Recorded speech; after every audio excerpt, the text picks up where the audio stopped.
ஒரு காட்டுல இருக்க குளத்துல ஒரு முதல வாழ்ந்து வந்துச்சு. அதுக்கு நண்பர்கள் கூட இருக்கணும், விளையாடணும் ரொம்ப ஆசை. ஆனா யாரும் அது கூட பேச மாட்டாங்க. அதுக்கு நண்பர்கள்னு யாருமே இல்ல. எப்பவும் தனிமையிலேயே இருந்துச்சு. ஒரு நாள் முதல்ல தூங்குறப்போ ஒரு சத்தம் கேட்டுச்சு. வெளிக்காட்டுல இருந்து ஒரு குரங்கும் ஒரு ஆடு குளத்துக்கு தண்ணி குடிக்க வந்தது. அத பார்த்த முதல்ல அவங்களாவது நம்ம கிட்ட நண்பர்களாக மாட்டாங்களான்னு பேசக்கிட்ட போனது. குரங்கும் ஆடு பயந்து ஓட ஆரம்பிச்சாங்க. தன்னை பார்த்து அவங்க பயந்து ஓடுனதும் முதல்ல ரொம்ப வருத்தப்பட்டது. அப்புறம் மறுநாள் குரங்கும் ஆடு ஆத்தோரத்துல இருக்கும்பொழுது அங்கேயும் முதல்ல போனது. இருவரும் அங்கேயும் பயந்தோடுனாங்க. அப்போ முதல்ல இப்படி சொன்னுச்சு.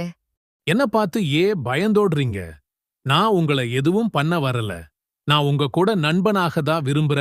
எனக்கு நண்பர்கள்னு சொல்லிக்க யாருமே இல்ல. என்ன உங்க நண்பனா? ஏத்துப்பீங்களா? முதல்ல சொன்னதை கேட்ட குரங்கும் ஆடும் சந்தேகத்திலையும் ஆச்சரியத்திலும் இருந்தாங்க. அப்போ குரங்கு இப்படி சொன்னது.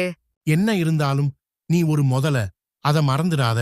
உங்கூட நட்பு வச்ச என்னைக்கா இருந்தாலும் எங்களுக்கு ஆபத்துதா, எங்கள விட்ரு. குரங்கு இப்படி சொன்னதும் முதல்ல ரொம்ப வருத்தத்தோட திரும்பி போனது.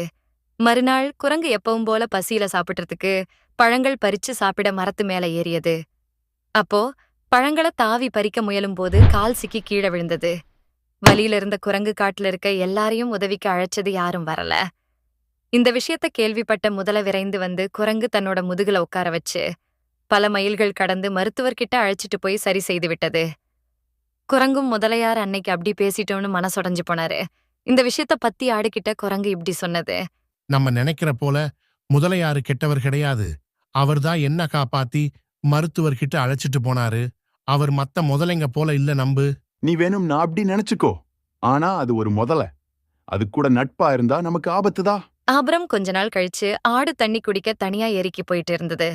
அப்போ ரொம்ப நாள் ஆடுகிட்ட வம்பு பண்ண நரி அத வழிமறிச்சது. பயத்துல ஆடு அங்கேயே உட்கார்ந்தது.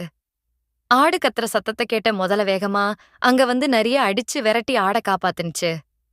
அப்புறம் இருவரும் சேர்ந்து குரங்காரு கிட்ட போனாங்க. ஆடும் தான் தப்பா நினைச்சிட்டோம். முதலையன்னு மன்னிப்பு கேட்டது. பிறகு குரங்கும் ஆடும் முதல மேல உட்கார்ந்து நிறைய இடத்த சுத்தி பார்த்தாங்க. ரொம்ப மகிழ்ச்சியாவும் ஒத்துமையாவும் இருந்தாங்க. அதனாலதான் ஒருத்தவங்களோட உருவத்தை பார்த்து அவங்க குணத்தை தேர்வு செய்யக்கூடாது.